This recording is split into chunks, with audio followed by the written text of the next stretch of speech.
It's on? Yeah, that's good.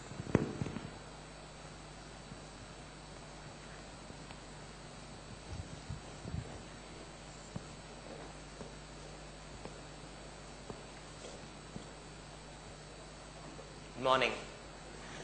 Pleasure to be here.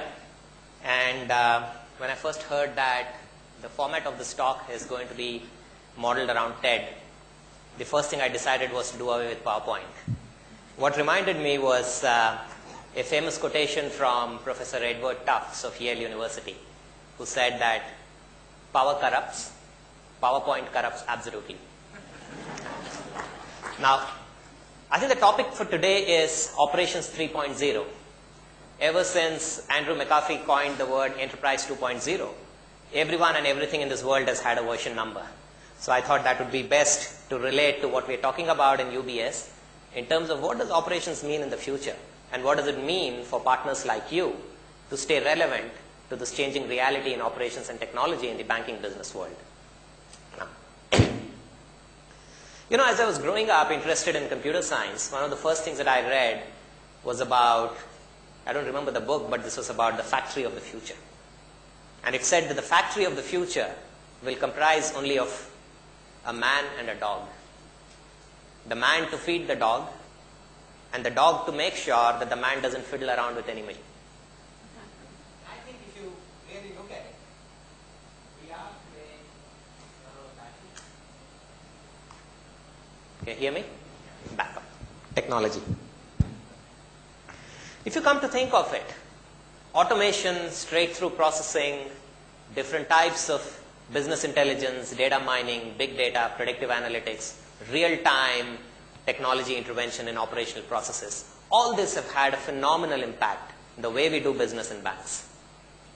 I think, Mr. Murthy talked about, and the first speaker spoke about how customer expectations have changed dramatically in terms of how they want to be recognized, how they want to be served, and how they want to be added value to from a bank.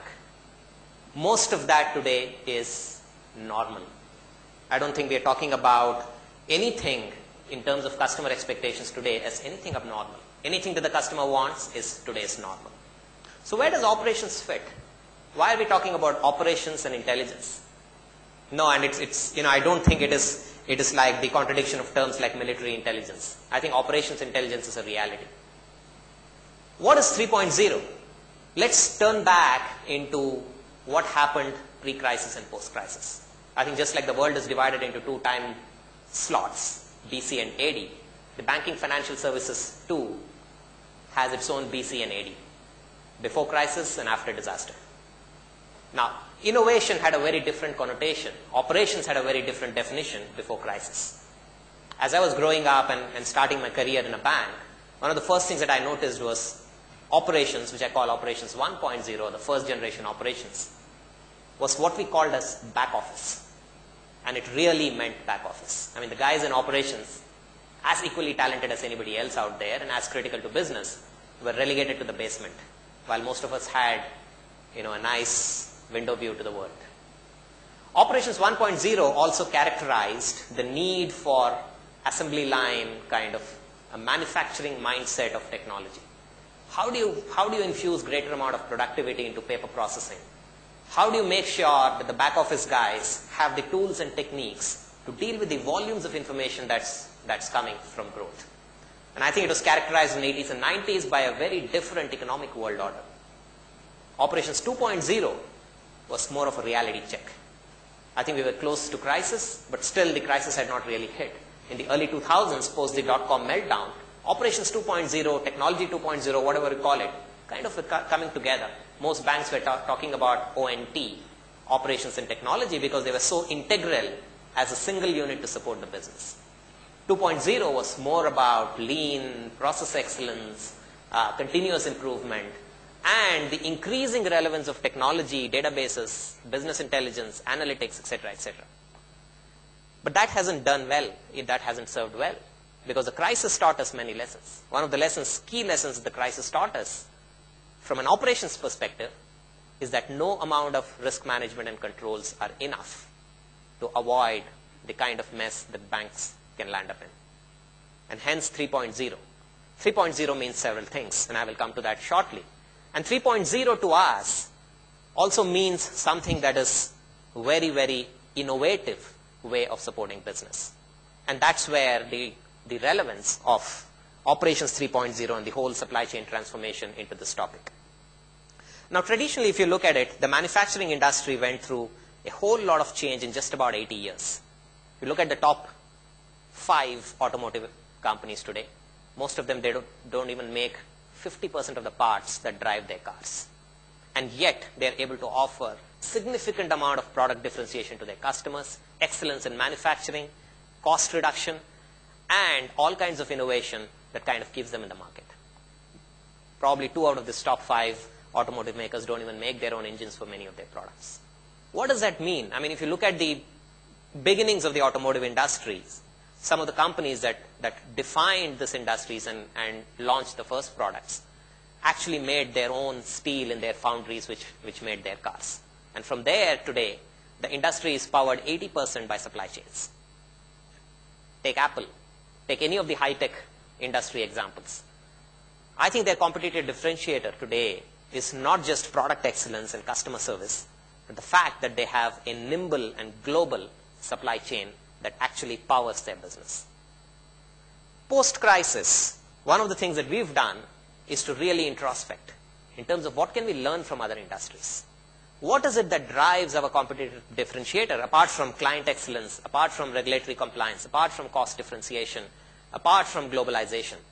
And we realize that one of the things that we need to start doing is to recognize that other industries have solved problems that the banking industry is today facing. That other industries have used partners and suppliers much more effectively than what we do. And that is at the core of our strategy. Operations 3.0 today for us is about 2 or 3 things. One, it's about industrialization. The term sounds anachronistic because somebody said, post.com, that the industrial age is over, it's now information age. And somebody even said that the information age is over, it's now the transformation age. I couldn't agree more with that. But I think the use of the word industrialization means something very important to us as a bank.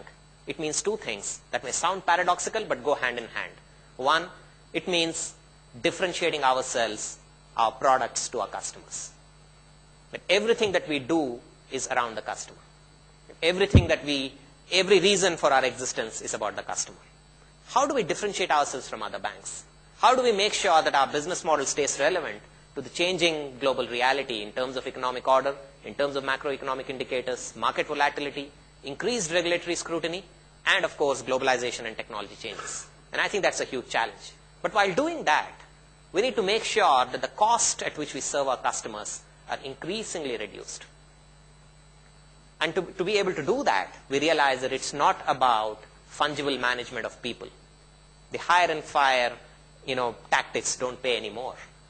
What we need to do is to really look at our operating model. How do we continuously and constantly reorganize ourselves in the back office to achieve the level of standardization that delivers at a world-leading cost point? So industrialization is about differentiation and standardization. But more importantly, Operations 3.0 is about operating model innovation. It's about our ability to reorganize ourselves, ability to structure ourselves in terms of our virtual business process components in a way that best serves our customers. And to that extent, Operations 3.0 to us signifies a new era in the back office or middle office organization, which is, one, can you manage risk more proactively by aggregating risk information in a real-time basis? How can the operations organization also double up as a control organization for the business? Second, how can the operations organization as a true enabler provide the line of sight until the customer? Customers are becoming more and more savvy. Our customer demographics are changing globally. As customers become increasingly aware of what to expect and are demanding that, one of the implications of a operating model change is that customers have a direct line of sight into your processes, your technologies, right? And they are asking for changes at a much rapid pace than before. How do you make sure that you can do that? Now, we don't have all the answers ourselves. We can't afford, no bank today can afford, much less ourselves, to be doing all this ourselves. And hence, what we've adopted is what we call as a strategic adaptive partnering. Strategic adaptive partnering is to look at our outsourcing strategy globally not just as an enabler of cost differentiator, but more as an enabler of business, something that infuses greater competitive advantage into the way we serve our customers. And to that extent, I think our partnering strategy has undergone a fundamental shift in operations. Our partnership strategy has moved from looking for execution to looking for expertise from our partners. It's moved from moving work or headcount from high cost to low cost locations to truly answer the question, who can do this better than us?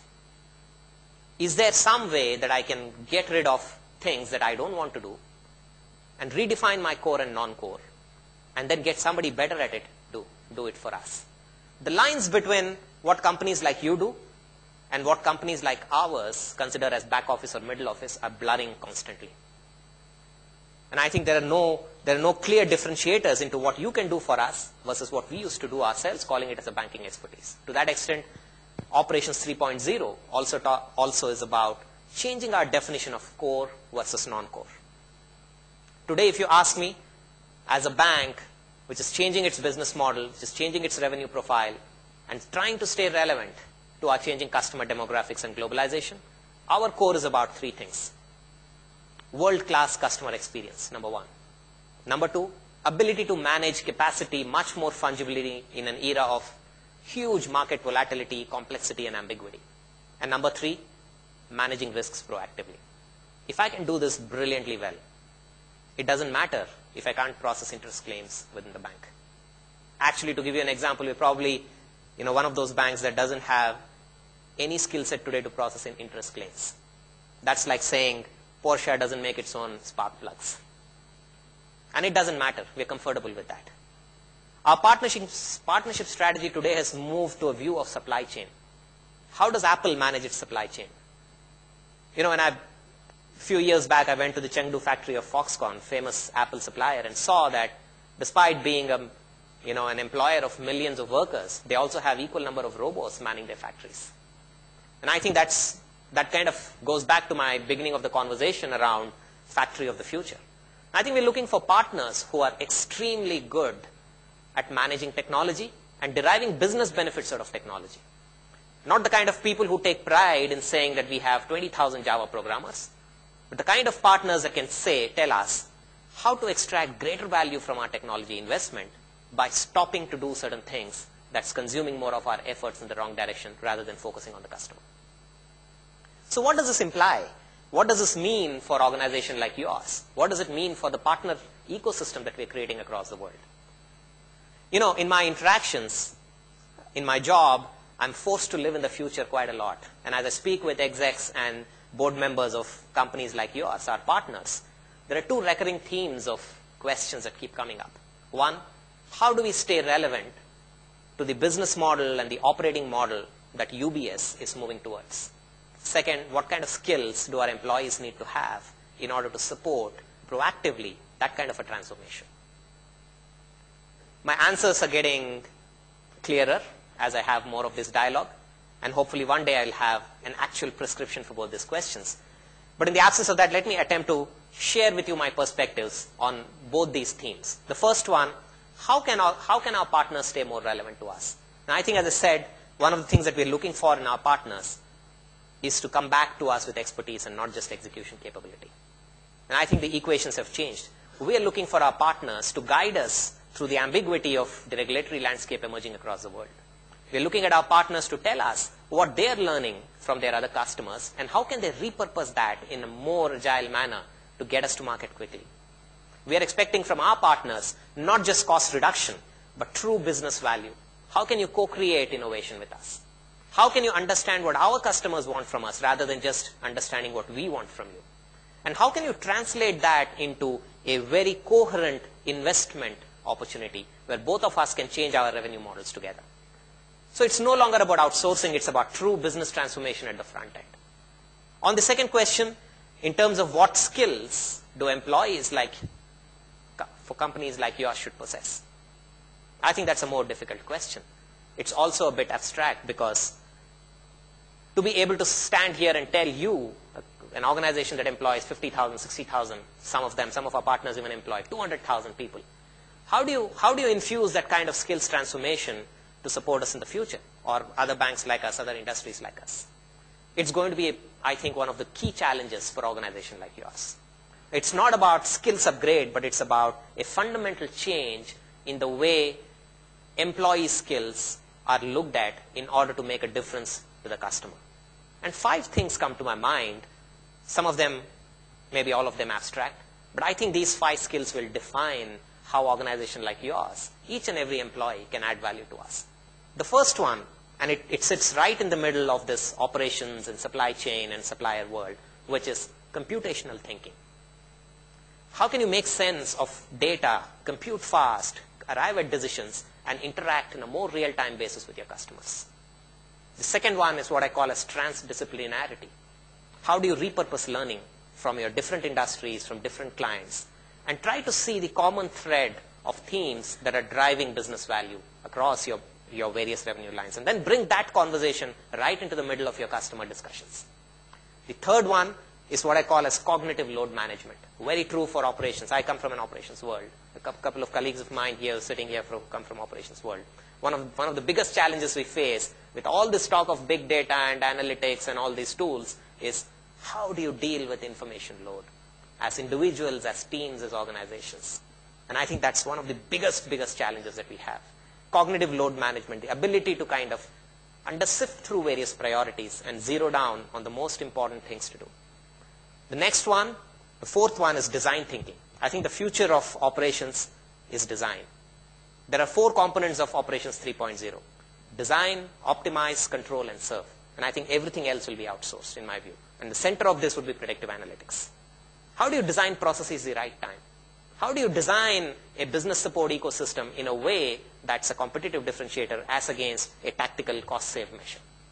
Design thinking is going to be one of the most important, although sounds abstract, skills that employees of your firms would require. The last one, I think, is virtual collaboration. Gone are the days when you get time from customers to define requirements. I haven't spent any of my time in the last 3 years in this job defining requirements with our partners. I expect partners to come and be a step up on strategy.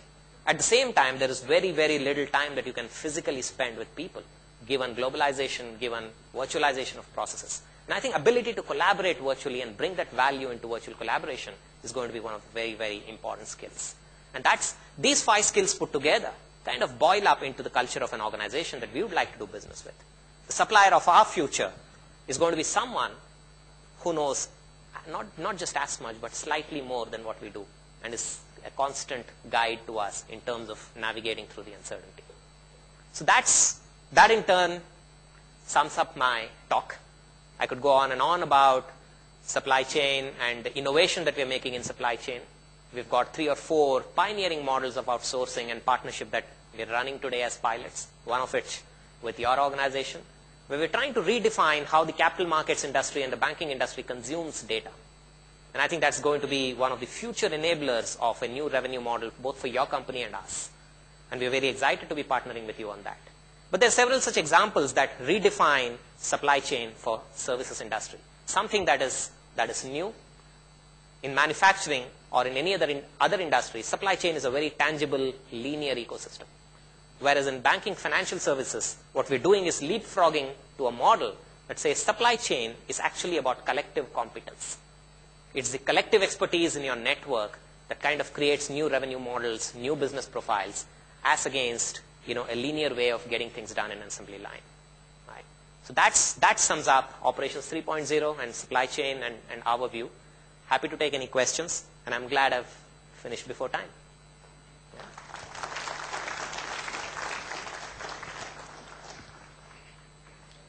So Arun, I have a question. This is Prasad. The switch of one of these lights, I'll still be visible. It's blinding me. Yeah, this is Prasad here. I have a question. So thanks very much for this very interesting topic about this outsourcing and operations 3.0. I have a question related to the outsourcing primarily, related to this. Now, you made a very good statement, outsourcing more and more to make yourself available for the business to spend time good on the business value. That's what the companies are looking at. BFSI industry is supposed to be very good, matured in the IT outsourcing part, because we have been the pioneers in this whole thing part of it. But of late, if I see, most of the business that we as a partners, not only Tech Mahindra but across all, we see that kind of delivery model that we see is more going in a staff augmentation, T&M model kind of mode rather than going into managed services model. While however much that we suppliers are ready to take over and do in a managed model, but there is a kind of resistance coming from the customers to give it to us to that much, and which is stopping us to take more and kind of things. Yeah. So what do you think is the problem in this whole exercise, and what as a supplier we should do to mitigate that? I think great question, and in practical reality, this is something that we deal with internally in UBS as well. As much as we are innovative and have the supply chain development and some of this pioneering partnership initiatives, it's probably just 5% of what we do. The rest 95%, most of my time is spent talking to business managers and internal clients of how do you move your portfolio from staff augmentation to managed services, right? And I think there are reasons for, quote within quote, the resistance. One, regulation and, the perceived risk around the change. You look at banks today, most of our bandwidth is consumed by complying with regulatory changes. There's hardly any time, at least, I'll kind of take consumer banking out of this equation or the non-banking financial services out of this equation. But if you look at the rest of the financial industry, I think most of our time is spent in dealing with the dual problem. One is meeting with increasing cost of compliance of regulation, and the second one is shrinking margins. Now, when you have these two, CIOs and COOs are getting their discretionary spend and their budgets cut, right? And when they're operating with shrinking budgets, the first resort is do what is safe rather than what is innovative, right?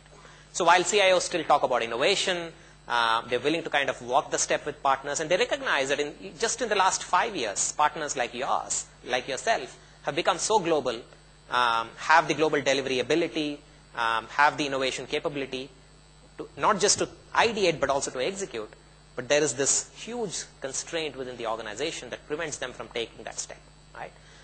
And the best way to do it on the, from your perspective is, I think the mistakes that a lot of large companies make is to kind of go after the big ones, right? The big proposals take time. The big proposals, the decision cycle kind of keep dragging on and on. The best way to do it is to anchor pilots. One of my favorite authors and economists, Tim Harford, talks about this in Adapt. How do you move to success from failure? And I think one of the things that our obsession with scale and size and growth has not really taught us is how do you deal with small successful pilots, fail fast, fail forward, and then take that forward, right? Because it gives a tremendous, to me as a client, if you have that kind of a culture, delivery culture, it gives me a lot more confidence in your agility, in your nimbleness, and the fact that, if something fails, it can still be contained from a risk perspective without affecting my larger organization.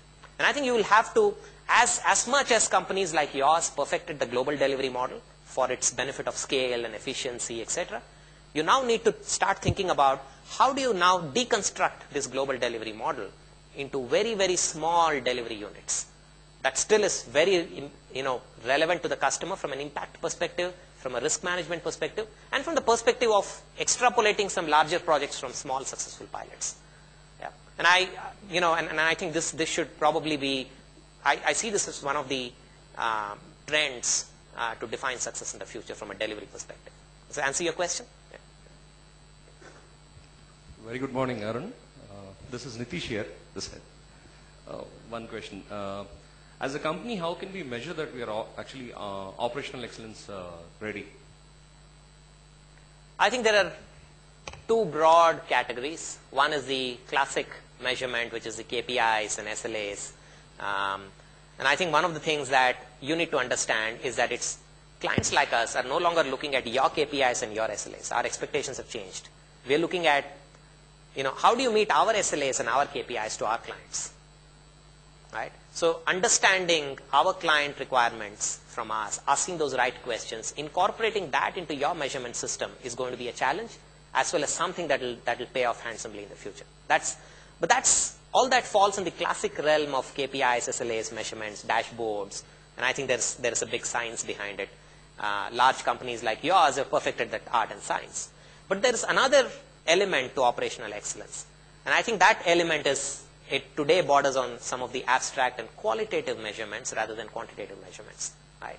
And those deal with what value are you finally adding in terms of your knowledge, in terms of your expertise, in terms of learning from other industries, and how are you bringing that? It's not just about process excellence. It's not about 15% productivity gains. I think it's more about, can you help us change our operating model?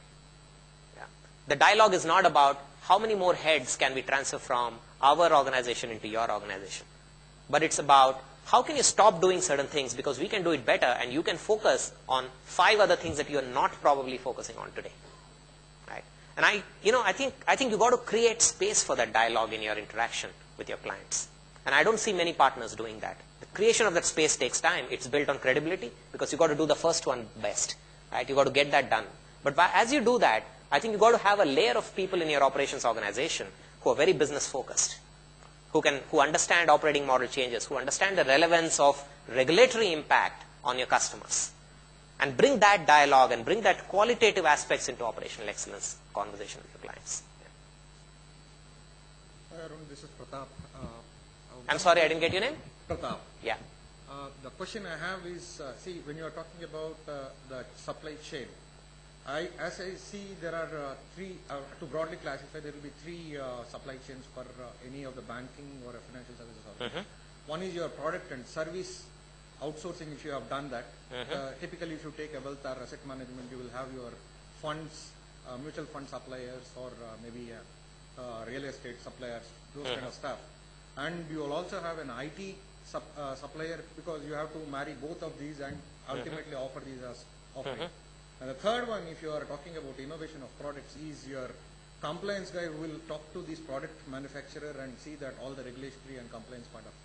Now, all these, when you talk about innovation and meeting the expectation of the customers, they have to work in sync. Yeah. And how do you visualize this operational intelligence helping in close coordination between these 3 product suppliers? If I have to say that these are the supply chain management, if you are looking at as your core offerings or core process. Great question, and I think your categorization of suppliers is very interesting and different. That's not how we look at it today, although that could be one way of looking at it. The way we look at our supply chain is based on a new principle of segmentation of our suppliers and segmentation of our businesses and geographies in which we work. Right. So one dimension of supplier segmentation is the business segments that they address.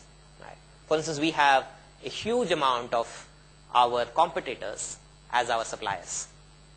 Yeah. There are custodians, there are third-party clearing agents, there are our agent banks, they do a lot of stuff for us. We also compete with them. Right. The other dimension of our supplier segmentation is the classic business support, which is ITO, BPO, etc., etc. Right.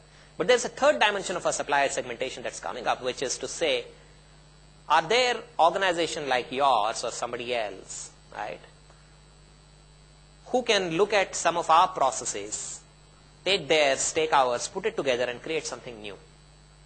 Right? And I think this third dimension of suppliers is going to be probably the cream of our supply chain, right? Because they're not only solving our problems of today, but they're future-proofing our business model tomorrow, right? So there's a lot of thinking that's going on into how we segment our suppliers, and within each of these 3 dimensions, we have different tiering of suppliers. For ITO, BPO, the classic way to tier suppliers is saying that the biggest one or the one that we do most business with or one that has a follow-the-sun delivery model for us. So there are a number of parameters. But interesting point of view. Now, I think the second part of your question really begs a lot of introspection and reflection, and we just started doing that. Right? I don't have an answer, but my job is to provide that answer to UBS. Right? So what we've now done is that we've kind of brought together different aspects of our external partnership in the bank. Right? And we partner with a lot of people, a lot of different types of companies to do a lot of things. Right? So what we've now done is we've created something called a group corporate services. Again, it's an operating model change. Earlier, what used to happen, till about 2 months back, I used to be an ops guy.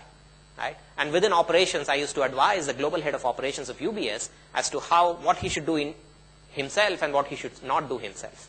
And where what he doesn't do himself, we used to translate that into an outsourcing strategy, and I used to drive that globally. Today, I moved out of operations, and I have a more holistic and a detached view of what should UBS do to orchestrate this supplier ecosystem. Right? We don't have an answer, but we're designing an organization first that kind of structures ourselves more aligned to our new strategy. Right? But I think there are 2 or 3 things that are going on in our mind in terms of doing this right. How do you manage this plethora of suppliers, orchestrating the ecosystem? Because understand that like telecom or manufacturing or healthcare, while they have their complexities, I don't deny that, it's not easy for us to say that tier 1, tier 2, tier 3. Right? It's not easy for us to kind of define in an assembly line manner how our information flows across our supply chain. We can't do that very easily. Right? So the first thing that we're doing is to kind of classifying ourselves in terms of the nature of work that we do with our suppliers. Right? There's some work that is more business aligned. There is some work that can become a utility. There's some work that's a shared service that needs to be done jointly by you and us. Right? So we're defining our operating model elements by business aligned, shared service, utilities, and then structuring ourselves around that and aggregating all of that from different points of bank so that each function doesn't do this independently. Right? So IT should not have its own stuff, ops should not have its own stuff, but we're trying to do this together. And those are some of the elements in designing our operating model that we're bringing together to manage this new challenge. Yeah. Yeah. Someone just rang a buzzer. Is it okay?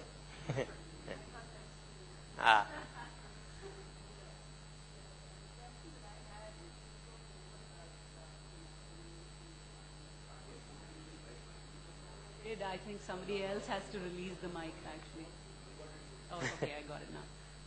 So I think you spoke a lot about, innovation and what's happening in the banking sector. But today it's all about the consumer. It's all about user experience, and it's all about, marrying a whole lot of these new technologies that have come in, like biometrics. Device plays a major part in all of this. Security is another big thing. A lot of us don't use devices for a whole lot of transactions because we're not completely sure yet about what the security of the transactions and so on and so forth.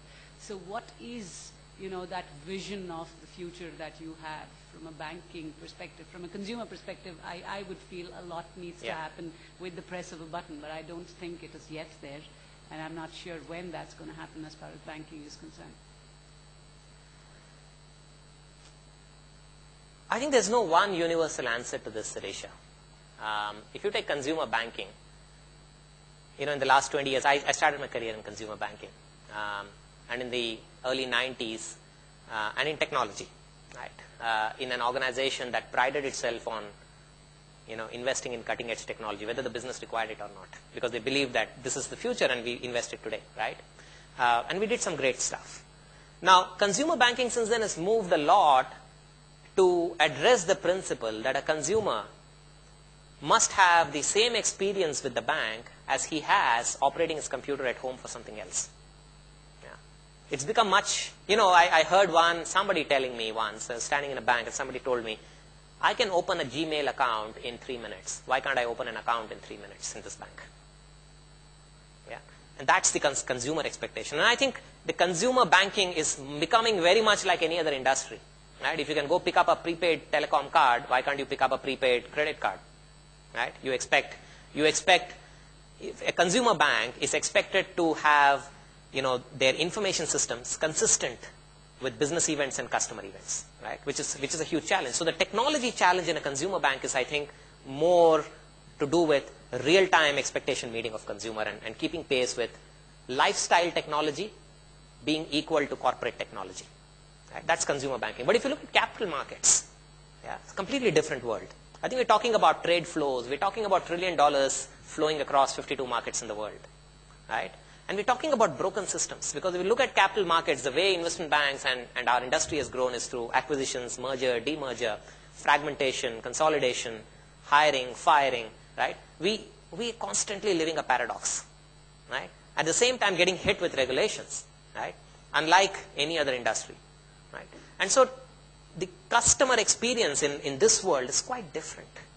Right? What customers in this world are expecting is transparency, consistency, integrity, excellence, and the recognition of the fact that demographics of customers, their attention span is changing. Now, just to give you an example, we are a classic 170-year-old Swiss bank. Yeah. Our customers used to be 70-year-old, third-generation Swiss people who come to us, sit in a lounge, have wine, and talk about their wealth for 3 hours. Right? Today, it is moving to a 30-something billionaire from Taiwan with a ponytail and stud in his ears, walking into a branch in his Bermudas with an iPad, and walking out after 15 minutes, taking his account back. Right? Now, if you compare and contrast the change in customer demographics, right, it's a huge implication for us as CIOs and technology professionals and operations professionals. At the same time, we've got to be aware that client confidentiality, right, data privacy, regulation are huge issues, and these kind of buffet, the demand. So we're sitting in the cusp of, a set of constraints and a set of opportunities, right? And we don't have the answers yet. We're struggling with those answers, and I think finding answers to sitting at this cusp is going to define the future operating model or business model of our industry. And that's where innovation comes in. Yeah.